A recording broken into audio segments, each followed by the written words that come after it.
بسم الله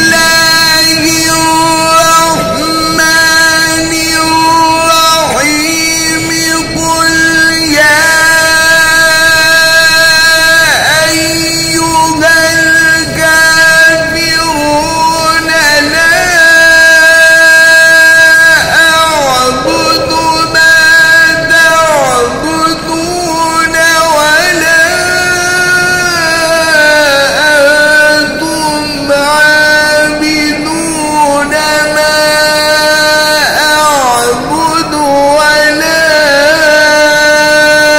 أنا عابد ما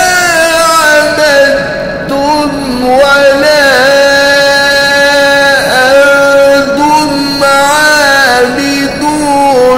ما أعبد لكم دينكم ولي